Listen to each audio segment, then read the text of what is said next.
Hello guys. मैं हूं प्रशांत और आपका स्वागत है प्रशांत सुपर हीरो कॉमिक एक्सप्लेन में। तो गाइस, आपको याद होगा मैंने बहुत महीने पहले, लगभग 2 महीने हो चुके हैं, मैंने फैंटास्टिक फोर का इशू 1 एक्सप्लेन किया था, जो मेरी सबसे पहली वीडियो थी। और मैं इशू 2 और 3 भी एक्सप्लेन कर लिया था, पर इशू 4 एक्सप्लेन करने में मुझे बहुत टाइम हो गया, तो माफ़ करना। और दोस्तों, मैं आपसे एक और माफ़ी मांगना चाहता हूँ कि आपको याद होगा जो इशू नंबर 3 था फैंटास्टिक फोर का, उसमें विलन आया था मिरेकल मैन, जिसके पास पावर थी वो डिफरेंट डिफरेंट मिरेकल्स मतलब चमत्कार कर रहा था। और वो जो है दोस्तों, उसने बड़े से राक्षस से पुतले को जिंदा कर दिया था। और दोस्तों, जब रीड रिचर्ड्स उसे रोकने गया, तो उसने रीड रिचर्ड्स के सर पे बड़ा सा ईंट का टुकड़ा मार के उसे बेहोश कर दिया था दोस्तों। और दोस्तों, यहीं पे मैंने गलती की थी उस वीडियो में दोस्तों। और वो गलती ये थी दोस्तों कि जब यहाँ पे फैंटास्टिक फोर मिरेकल मैन को हरा देते दोस्तों, तो मैंने उस टाइम जल्दबाजी में ये बोल दिया था कि जब रीड रिचर्ड्स यानी कि मिस्टर फैंटास्टिक के सर पे ईंट लगी थी, तब वो उसे मिरेकल मैन के माया जाल से निकल गया था, जबकि एक्चुअल में ऐसा नहीं था दोस्तों। रीड रिचर्ड्स जो है वो मार्वल कॉमिक्स से बहुत होशियार इंसान था, इसलिए उसने पहले ही पता लगा लिया था कि अगर मिरेकल मैन इतना ज़्यादा पावरफुल होता, जो इतनी सारी चीज़ें कर सकता था, तो वो ज्वेलरी के स्टोर को लूटने की उसे कोई ज़रूरत ही नहीं थी। ये बात के कारण उसे आसानी से पकड़ लिया था कि मिरेकल मैन हिप्नोटाइज कर सकता है सबको। और दोस्तों, ये मेरी गलती थी, जो इस गलती को मैं सुधार रहा हूँ, आपको सच बोल रहे दोस्तों, तो माफ़ करना दोस्तों, गलती थी। और मैं वादा करता हूँ अगली बार ये गलती ना हो। और दोस्तों, आपको याद होगा कि द थिंग कि ह्यूमन टॉर्च से जलने के कारण वो जब यहाँ पे ह्यूमन टॉर्च को बहुत बुरा भला बोलता है, तो यहाँ पे ह्यूमन टॉर्च गुस्सा होकर टीम छोड़कर चला जाता है। अब आगे तो चलिए शुरू करते हैं फैंटास्टिक फोर इशू नंबर 4। तो दोस्तों, कहानी के शुरू में हमें रीड रिचर्ड्स यहाँ पे दिखाया जाता है, जो यहाँ पे प्लान बना रहा होता है कि वो आखिर जॉनी को वापस कैसे लाए। और वहीं उस जॉनी की बड़ी बहन सूजन स्टॉर्म जो है वो बहुत ज़्यादा परेशान हो रही थी, पर ऑफकोर्स द थिंग है, ये बेन ड्रीम को तो भाई कोई फर्क ही नहीं पता है जॉनी स्टॉर्म से। तो यहाँ पे रीड रिचर्ड्स बोलता है कि उस बाजू लगभग बहुत सी लाखों शहर है, जिनमें से एक शहर में ह्यूमन टॉर्च छुपा हुआ है, हमें उसे ढूंढना पड़ेगा जल्दी से। पर वहीं दूसरी बाजू द थिंग बोलता है, किसे उसकी परवाह है, भले रहे वहीं छुप के।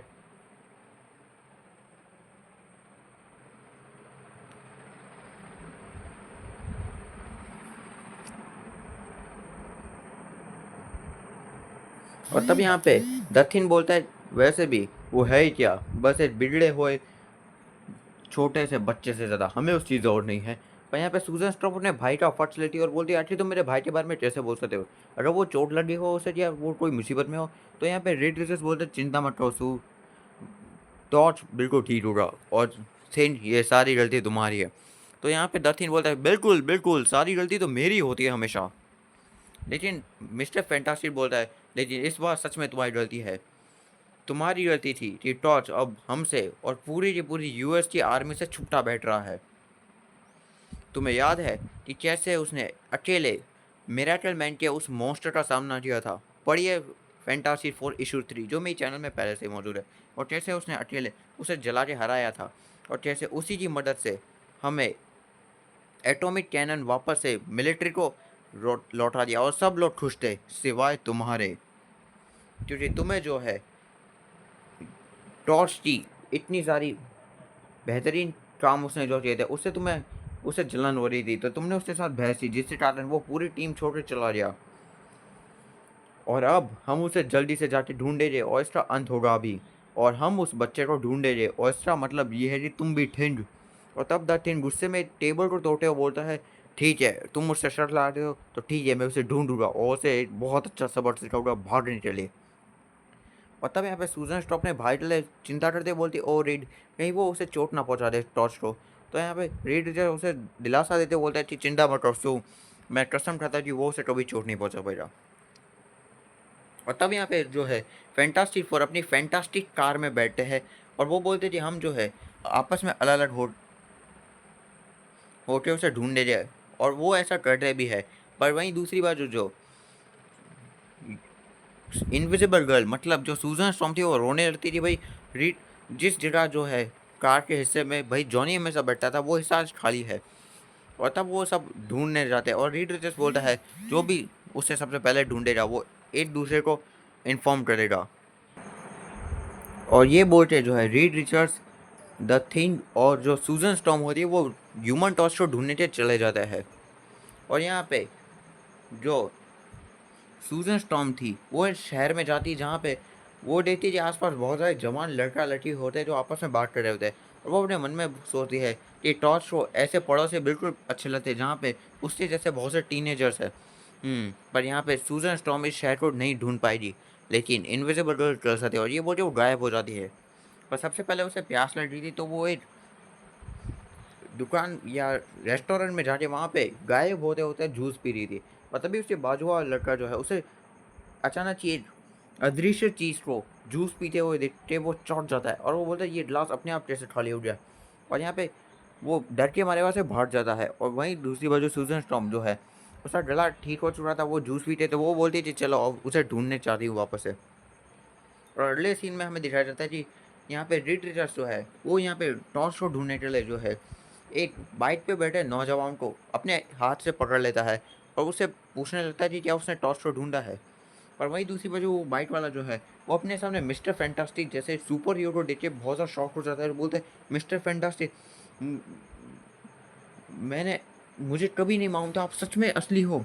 पर वहीं दूसरी बाजू रेड रिचर्ड्स बोलता है कि मैं असली हूँ बेटे, और अगर तुम्हें नहीं मालूम है कि जॉनी स्टॉर्म कहाँ है तो मेरे पास बिल्कुल भी समय बर्बाद करने के लिए नहीं है। और वहीं वो आदमी अपने मन में सोचता है कि वाह मिस्टर फैंटास्टिक ने मुझे मेरी साइकिल में से उठाया, मैं इंतजार नहीं कर पा रहा कि अपनी गैंग को बताने चले, वाह वो मैं बड़ा आदमी बन चुका हूँ। और वहीं दूसरी बार जो रीड रिचर्ड्स है वो बाकी नौजवान लड़कों से टॉर्च के बारे में पूछने जा रहे होते हैं। और वहीं दूसरी बार हमें पता चलता है कि जहाँ मिस्टर फैंटास्टिक और बाकी सब जो है टॉर्च को पूरे शहर में ढूंढ रहे हैं, वहीं जॉनी स्टॉर्म जो है वो अपने दोस्तों के गैरेज में काम कर रहा होता है गाड़ियों पे। और यहाँ पे उससे दोस्त बोलते थे किसे मालूम था कि जहाँ पूरा देश जिस ह्यूमन टॉर्च को ढूंढ रहा है, और वहीं दूसरा बोलता है वो हमारे साथ स्पोर्ट्स कार के इंजन में काम कर रहा है। और तब यहाँ पे जो है ह्यूमन टॉर्च जो है यानी कि जॉनी स्टॉर्म वो एक गाड़ी को ठीक करने के लिए अपने हाथ में फ्लेम ऑन वोल्ट के आग जरा सा लगाता है और उस गाड़ी को ठीक करने लगता है। और तब वो अपनी पूरी बॉडी में आग लगाते हुए बोलता है कि वेल्डिंग का काम तो बहुत अच्छे से हो रहा है बॉयज़। हाँ पर ज़रा एक ध्यान रखना कि ये जो गैसोलीन है इसे मेरे से दूर रखना वरना ये पूरी जगह फट जाएगी। और यहाँ पे वो बोल ही रहा होता है कि वहीं आसपास 2-3 जब वो ह्यूमन टॉर्च को ढूंढते ढूंढते उस गैरेज के पास आ जाता है। और फिर ह्यूमन टॉर्च को ढूंढते हुए वो जो है एक जोरदार मुक्का दीवार पे मारता हुआ दीवार तोड़ते बोला है मैं गर्मी को महसूस कर रहा हूँ तुम यहाँ पे हो। और तब यहाँ पे ह्यूमन टॉर्च चौथे बोलते दथिन। और तब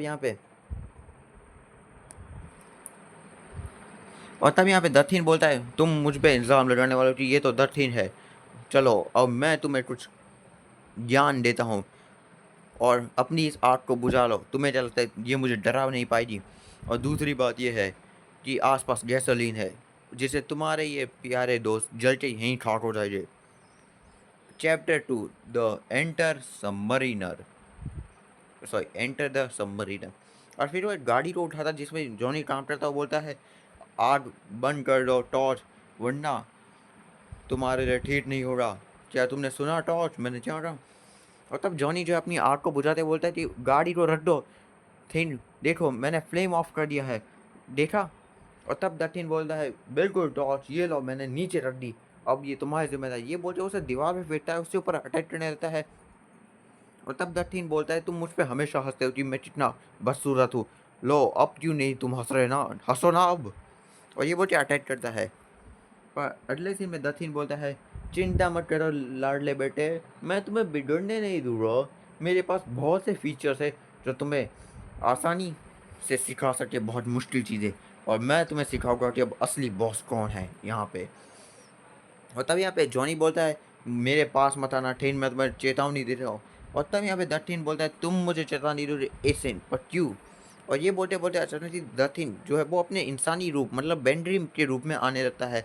और वो बोलता है ये क्या मेरे बॉडी के साथ हो रहा है, मैं वापस से बदल रहा, मैं वापस से बैन ड्रीम बन गया, आखिरकार आखिरकार मैं बन गया। और वो बहुत ज़्यादा खुश होते बोलता है मैं एक आदमी हूँ, मैं एक आदमी हूँ, मैं एक नॉर्मल इंसान वापस से बन गया। और वहीं दूसरी बार जो जॉनी स्टॉर्म अपने मन में सोचता है कि यही मौका है वो मेरे बारे में भूल जाए, और ये बोल के वो अपने फ्लेम आउट मोड में जाता है और वहाँ से उड़ते भागने लगता है।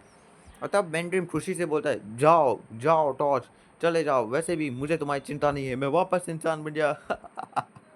और तब यहाँ पे टॉस अपने मन में सोचता है कि कितना बड़ा बेवकूफ़ है, क्या वो नहीं जानता कि वो बस कुछ टाइम के लिए ठीक हुआ है वापस से। और दोस्तों आप समझ नहीं रहे हो तो फैंटास्टिक फोर का दूसरा इशू जो मेरे चैनल में पहले से मौजूद है, उसे जाके देख लेना, उसमें भी सेम ही हुआ था दोस्तों।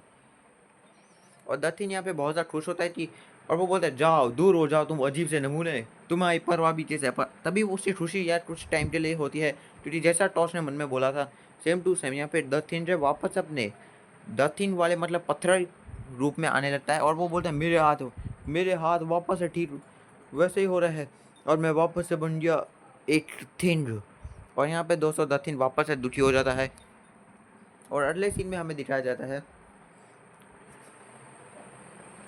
कि यहाँ पे जो है जॉनी स्टॉर्म जो है वो बाकी फैंटास्टिक फोर से ढूंढ ना पाए, तो वो एक चोर चक्के वाले एरिया में आ जाता है, जहाँ पे बहुत सारे गरीब और चोर चक्के टाइप के लोग होते हैं दोस्तों, मतलब काइंड ऑफ चोर बाज़ार बोल लो।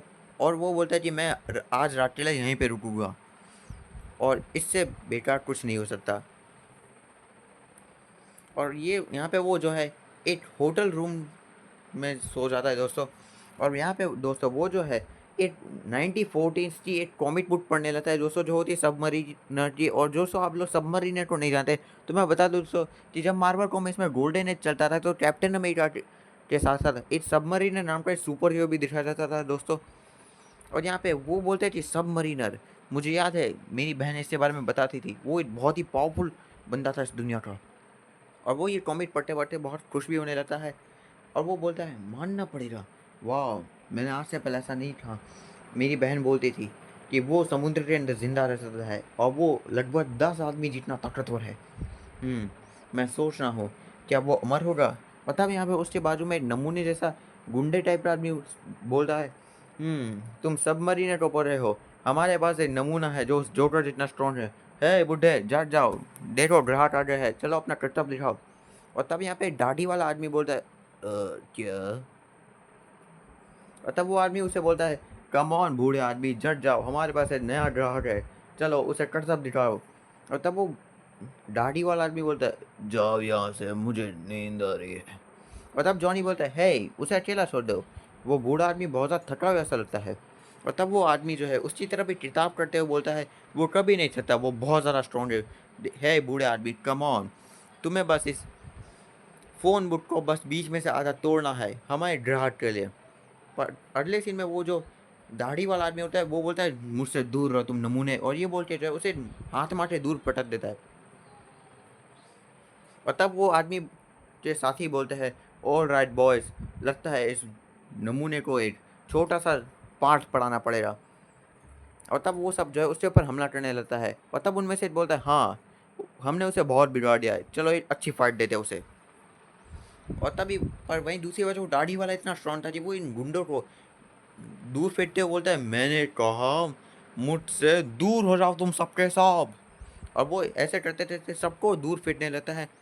और तब वो आदमी बोलता है मुझे मुझे कुछ याद नहीं आ रहा है, आखिर मैं कौन हूँ, आखिर मैं इतने सालों तक कहाँ पे था, मेरा दिमाग धुंधला धुंधला सा है। और तब वो आदमी बोलता है देखो वो थक चुका है, यही हमारा चांस है। और तब वो जो है बहुत सारे बैट और हॉकी लेके उसे पीटने आने वाले होते हैं। पर तभी जॉनी बीच में आता है, वो बोलता है रुक जाओ वो अकेला है, शायद उसे एमनेशिया हुई है, उसकी याददाश्त जा चुकी है, उसे याद नहीं कि वो है कौन आखिर। और तब वो आदमी बोलते हैं अच्छा उसकी याददाश्त चली रही है, चलो हम एक काम करते हैं उससे सच पे मार दो जिससे उसकी याददाश्त हो जाए, तो हमारे रास्ते से जो बच्चे ये उसके लिए आसान शो होगा। और तब यहाँ पे जो है जॉनी उस आदमी को बचाने के लिए अपने उंगली में आग लगा रहे थे, बोलता है पहले तो मैं तुम्हें बता दूं कि ये इतना आसान नहीं लग रहा है, और मैं तुम्हें देखो इस आदमी के लिए मैं छोटी सी दाढ़ी कर दूँ। और ये बोल के अपनी उंगली में आग लगाते बोलता है फ्लेम ऑन। और तब वो सब शॉक होते बोलते हैं ये क्या, ये तो ह्यूमन टॉर्च है। और तब यहाँ पे ह्यूमन टॉर्च जो है अपनी उंगली की आग से उसकी दाढ़ी को जला के उसकी दाढ़ी काटने लगता है। और वो बोलता है ये सिंपल हो रहा है तुम्हें जानने के आखिर तुम हो कौन। मैं मैं अपनी आँख को ऐसे कंट्रोल कर रहा हूँ जिससे वो तुम्हारे बालों को बिना तुम्हारे शरीर को चोट पहुँचाए काट रहे इस सेंटर को, इसकी शक्ल ये क्या, ये तो सबमरीनर है। और तब यहाँ पे जॉनी को पता चलता है कि ये दाढ़ी वाला आदमी और कोई नहीं, वही आदमी जो पहले के टाइम पे कैप्टन अमेरिका की तरह सुपर हीरो माना जाता था, सबमरीनर है। और वो शॉक हो जाता है। और अगले सीन में हमें दिखाया जाता है तीसरा चैप्टर, जहाँ पे रीड रिचर्ड्स जो है वो एक हेलीकॉप्टर को अपने लंबाई बढ़ाते हुए बोलता है और उस हेलीकॉप्टर वाले से पूछने लगता है कि क्या उसने जॉनी स्टॉर्म को ढूंढा है। पर वो हेलीकॉप्टर वाले चौंकते बोलते हैं कि मैंने कभी सपने में भी नहीं देखा था कि मैं इस बंदे से कभी मिलूंगा अभी। और तब यहाँ पे रीड रिचर्ड्स बोलता है, क्या तुम पक्का श्योर हो कि तुमने आसपास किसी भी आग में जलते हुए आदमी को देखा है? और तब यहाँ पे रीड रिचर्ड्स अपनी लंबाई को वापस से बढ़ाते हुए ट्रेन के पास जाते हैं और वहाँ के लोगों से पूछने लगते हैं। पर वहाँ पे भी उन्हें कोई भी ऐसा नहीं शख्स नहीं मिलता जिसने जॉनी स्टॉर्म को देखा होता है दोस्तों। बाकी वो लोग तो भाई रेड रिचर्ड्स को अपनी आंखों के सामने देख के भाई शॉक हो जाते हैं भाई। और भाई दूसरी बात जो इनविजिबल गर्ल मतलब सूजन स्टॉर्म अपने छोटे भाई को ढूंढने के लिए आसपास गायब होकर ढूंढ रही थी और उसे वो नहीं मिलता। और अचानक से वो जब एक पट्टी से पीछे होती तो तभी पीछे से जो है जॉनी स्टॉर्म जो है वो सबमरीनर के साथ जा रहा था जिसे याददाश्त चली रही थी और वो उसकी याददाश्त ढूंढने के लिए कोई प्लानिंग कर रहा था। और तब वो बोलता है लो हम यहाँ पे आ चुके हैं। और वो जो है फ्लेम ऑन बोल के अपने आग वाले मोड में चला जाता है और वो सबमरीनर को आसमान में उठाता है और सीधे जाते उसे पानी में फेंक देता है क्योंकि पानी के अंदर सबमरीनर बहुत स्ट्रॉन्ग होता है तो शायद इससे उसकी याददाश्त आ जाए। और ऐसा ही होता है दोस्तों, जो सबमरीनर होता है जैसे ही वो पानी के अंदर जाता है तो उसकी सारी की सारी याददाश्त आज वापस आ जाती है और वो एक और बार बन जाता है समुद्र का महान राजकुमार, द इनविंसिबल सबमरीनर नेमोर। और दोस्तों मैं बता दूं चीज़, सबमरीनर उसका हीरो वाला नाम है, उसका असली नाम है नेमोर, जो अटलांटिस जो समुद्र का राज्य है वहाँ का राजकुमार होता है। और वो बोलता है मुझे याद आ गया, मैं हूँ सबमरीनर, मेरा परिवार, मेरे दोस्त, मेरा अंडर सी किंगडम, मैं वापस आ रहा हूँ उसके लिए। और ये बोल के वो समुद्र में तैरते थे वहाँ जाने लगता है। और वो यहाँ पे ट्रैवल करते करते अपने जो अंडर सी का जो किंगडम है वहाँ पे जाता है। वो कहते हैं उसका पूरा राज्य तबाह हो चुका है और वो बोलते तबाह हो गया, सब तबाह हो गया। और तब वो देखता है और बोलता है, उसे पता चलता है कि भाई आसपास का जो वातावरण है वहाँ पे बहुत सारी रेडियो एक्टिव भी है, मतलब ये इंसानों के एटॉमिक टेस्ट के कारण ये सब हुआ है। और उसे बहुत ज़्यादा गुस्सा आने लगता है और वो बोलते हैं कि मेरे जो लोग हैं वो रेडिएशन से मरे नहीं हो गए पर वो पक्का अपने घरों को छोड़ के भाग गए होंगे क्योंकि उनके घर तबाह हो चुके हैं। और इन सब के जिम्मेदार वो लोग हैं जिन्होंने मेरे घर को तबाह किया, इतने टाइम तक मेरी याददाश्त रह गई थी इसलिए। और कुछ मिनट्स बाद यहाँ पे जो है यूम टॉस के पास नेमोर वापस आता है और वो बहुत गुस्से में था क्योंकि उसे अपना बदला लेना था। और वो बोलता है मैं कसम करता हूँ कि मैं इन इंसानों से बदला लूँगा। और यहाँ पे जॉनी बोलता है वो वापस आ गया, पर वही नेमोर बोलता है कि इतने खुश मत हो बेवकूफ़, तुम्हें खुद पर गर्व करने की ज़रूरत नहीं है क्योंकि मैं मेरी याददाश्त वापस आ चुकी है तो मैं पूरी इंसानियत जाति के साथ बदला लेने वाला हूँ अब। और तब जॉनी बोलता है तुम्हारे कहने का मतलब क्या है? और तब यहाँ पे नेमोर बोलता है बदला, मैं बदले के बारे में बोल रहा हूँ, मेरे समुद्र राज्य की तबाही का बदला मैं लूँगा। और अब तुम देखोगे इस पृथ्वी के सबसे ताकतवर इंसान को, मैं तुम्हारी पूरी इंसानियत के खिलाफ हूँ और अब तुम्हारा विनाश होगा। और यहाँ जब फैंटासी फोर अपने नया प्लान बना रहे थे जॉनी को ढूंढने के लिए और हेडक्वार्टर जा ही रहे थे, तब यहाँ पे दर्टीन बोलता है देखो, और तब वो भागते हुए आते हैं। और तब यहाँ पे रीड टीचर्स बोलते हैं वो देखो आसमान में आग की सिंबल है, ये तो टॉर्च वहाँ पे है, चलो जल्दी। और यहाँ पे सूजन भी अपने भाई के पास जाने लगती है और बोलती है जल्दी करो, ये तो एक डेंजरस इमरजेंसी सिग्नल था जो हमने जॉनी को बोला था। और हमें दिखाया जाता है कि जॉनी ने जो है इमरजेंसी का सिंबल 4 अक्षर में लिखा है आसमान में ताकि यहाँ पे फैंटास्टिक फोर जरा जाए। और फैंटास्टिक फोर अपनी फैंटास्टिक कार में बैठ के उस तरफ आने लगते हैं। और यहाँ पे जो है जब वो जॉनी के पास पहुँचते हैं तो दत्तिन बहुत गुस्से में उसे मारने वाला होता है और वो बोलते हैं तुमने हमें डरा दिया था, तुम्हें याद है ना बेवकूफ़ कि ये बस इमरजेंसी से लिए था। और तब यहाँ पे रेड उसे रोकने की ट्राई करता है और तब यहाँ पे जॉनी बोलता है कि ये इमरजेंसी है तुम बेवकूफ़ बड़े बंदर। और मैं तुम्हें सबसे बड़ी इंपॉर्टेंट बात तो ये है कि मैं तुम में से किसी को वापस देखना नहीं चाहता था पर मुझे तुम्हें बताना ही पड़ा क्योंकि मुझे तुम्हारी ज़रूरत है, तुम में से हर एक की, क्योंकि सब मरीनर वापस आ चुका है और वो पूरी की पूरी इंसानियत जाति को तबाह करने वाला है। और तब यहाँ पे सूजन चौंकते हुए बोलती द सबमरीनर। और तब यहाँ पे रीड बोलता है मुझे लग रहा था वो इतने कई सालों में मर चुका होगा अब तक। और यहाँ पे जॉनी बोलता है वो जिंदा है और पहले से भी ज़्यादा भयानक, पर दथी ने अपनी ताकतें ढूंढ में बोलता है, किसे चिंता है, वैसे भी ऐसा कोई इंसान नहीं जो द थिंग का सामना कर सके। और तब यहाँ पे जॉनी बोलता है, और सबसे भयानक पार्ट यह है मिस्टर, कि वो कोई इंसान नहीं है। और वहीं दूसरी बाजू जो नेमोर है वो समुद्र की गहराई के अंदर इंसानियत को तबाह करने वाला हथियार ढूंढने वाला था, और वो बोलता है, मैं इंसानियत के ऊपर वो राक्षस छोड़ूंगा जिनसे उन्हें कभी सपने में भी नहीं सोचा होगा। और तब हमें दिखाया जाता है कि जो नेमोर था वो समुद्र के राक्षस के पास जाता है, और वो बोलता है, ये रहा वो गहरी नींद में सोता हुआ दुनिया का सबसे बड़ा और भयानक जीव, गीगांटो। और तब यहाँ पे वो शंख जैसा बजाने लगता है और बोलता है, बस एक ही ऐसी चीज़ है जो इसे जगा के मेरे काबू में कर सकती है, मेरे पूर्वजों का शंख, जो कई सालों से हमारे वहाँ दफनाया गया था। और ये बोल के वो अपना शंख बजाता है, जिससे वो राक्षस गिगांटो जाट जाता है और उससे वश में हो जाता है। और तब वो जो है समुद्र का वो भयानक जीव गिगांटो जट जाता है, और यहाँ पे सबमरीनर की बात मानने लगता है।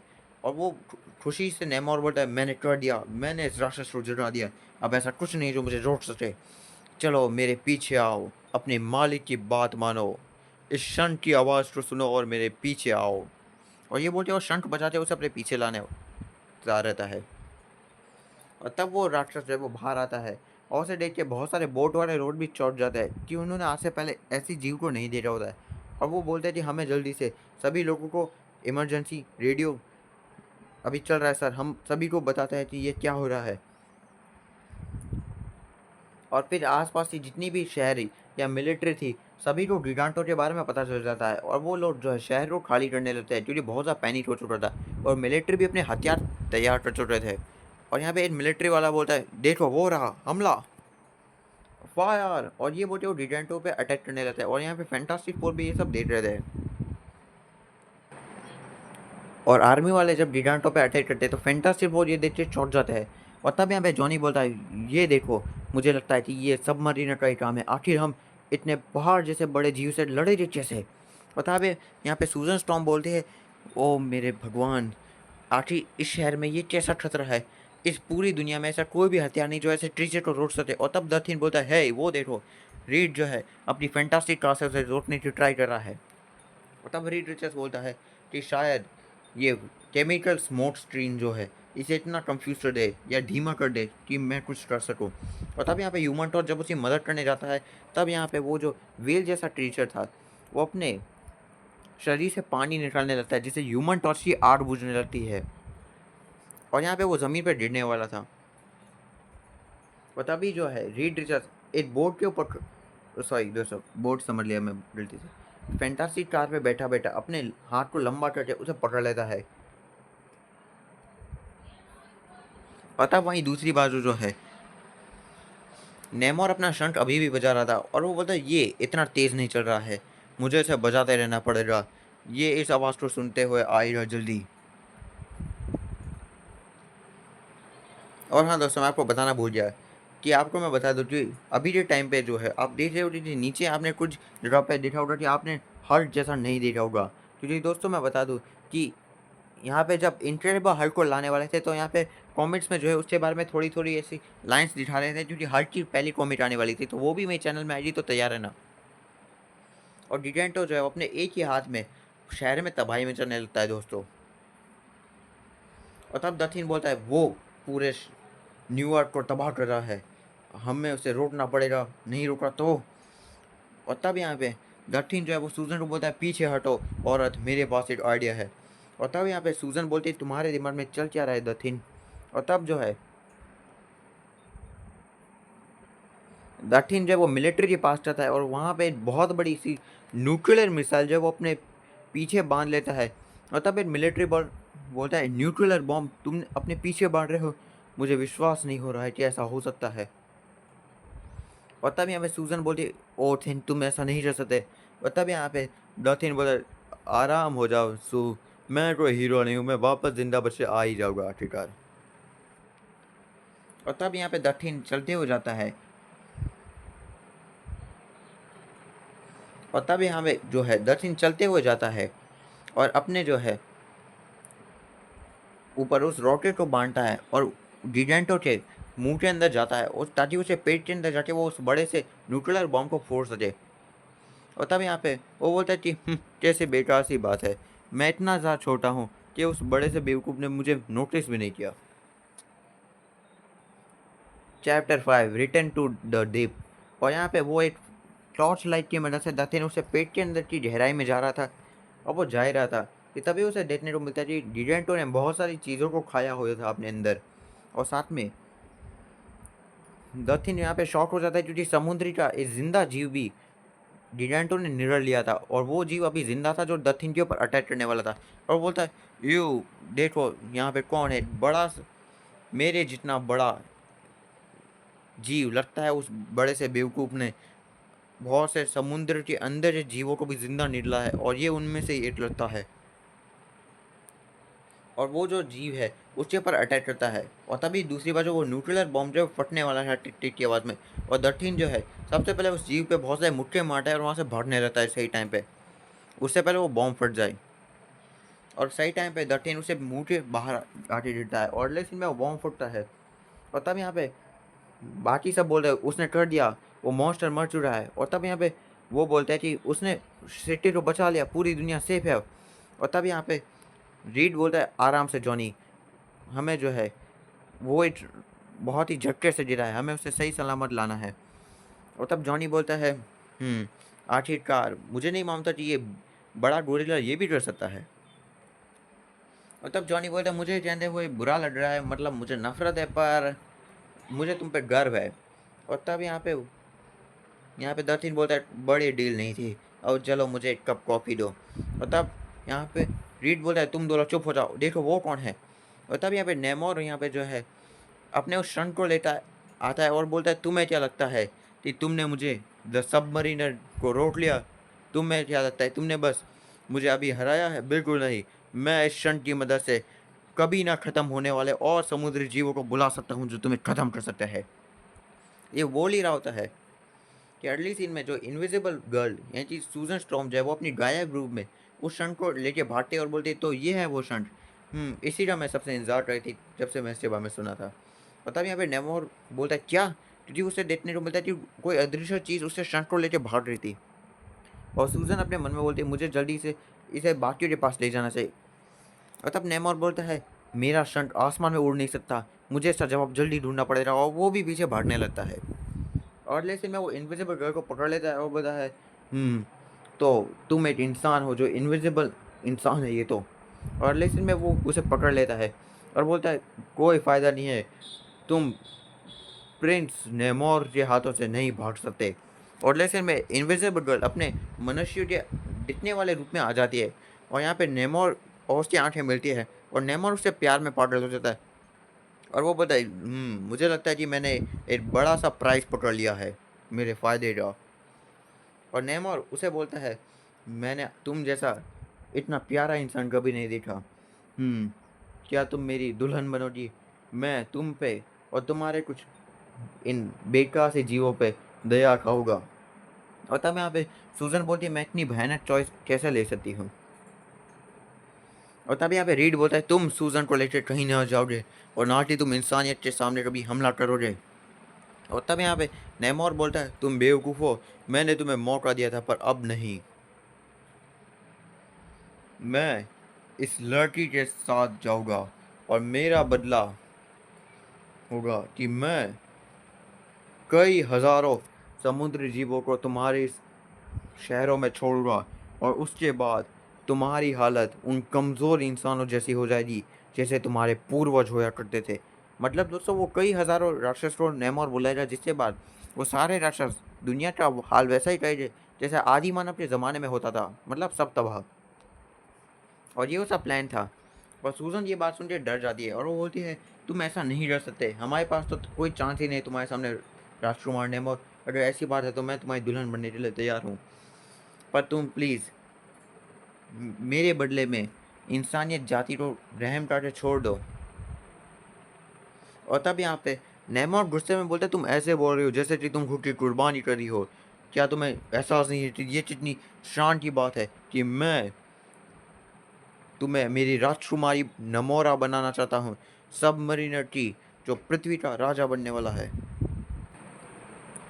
ये नेमोर बोल ही रहा होता है कि अगले सीन में फैंटास्टिक फोर ये थोड़ी हो सकती है, और यहाँ पे रीड रिचर्ड्स बोलता है वो बहुत आगे जा रहा है। और तब यहाँ पे जॉनी बोलता है मैं उसे अकेला हरा दूंगा, हम यहाँ पे ऐसे खड़े खड़े नहीं देख सकते कि वो पूरी इंसानियत जाति को हरा दे। और तब यहाँ पे दत्थिन बोलता है मुझे संभालने दो, तुम किस तरह जा रहे हो, चलो जाके इस फिशमैन को रोकते हैं। और यहाँ पे वो उसके ऊपर अटैक करते हैं, पर नेमोर इतना ज़्यादा स्ट्रॉन्ग होता है कि वो रीड रिचर्ड्स जॉनी यहाँ तक कि दत्थिन को भी अकेला रोक देता है और बोलता है तुम हट जाओ, तुम नमूनो, तुम मेरे सामने कुछ नहीं हो, तुम अभी सामने खड़े हो नेमोर द सबमरीनर के सामने। और लेकिन में रीड बोलता है कि ये तो बहुत ज़्यादा पावरफुल है, हमारी उम्मीद से भी ज़्यादा, आखिर हम इसका सामना कैसे करें, तुम दोनों यहाँ पे रुको और मेरे पास एक प्लान। और तब अगले सीन में जॉनी बोलता है इसका टाइम नहीं रीड, उससे पहले तुम देखो human torch ride Nash turn flame on. और ये बोल के अपने सिर में आग लगाता है और बोलता है मैं जो हूँ इस सबमरीनर को ऐसी जगह पहुँचाऊंगा जिसे उम्मीद न करे। और उसके बाद जो है ह्यूमन टॉर्च जो समुद्र का पानी था उससे एक सेकंड दोस्तों।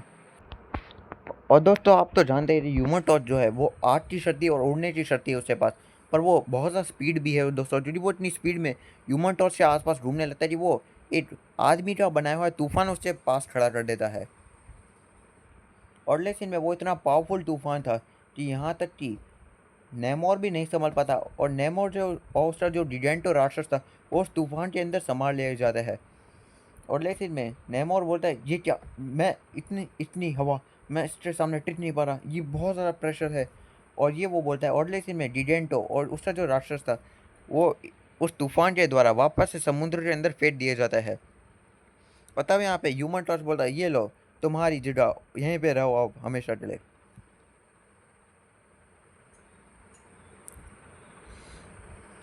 और लेकिन में जिगेंटो और जो नेमोर थे वो समुद्र की गहराई के अंदर चले जाते हैं। और उस तूफान के दौरान ही जो है नेमोर के हाथ से उसका जो शन था जिससे वो उन मॉन्स्टर्स को बुला सकता था वो समुद्र की गहराई में खो जाता है, जिसके कारण अब उसे वो नहीं मिल सकता था।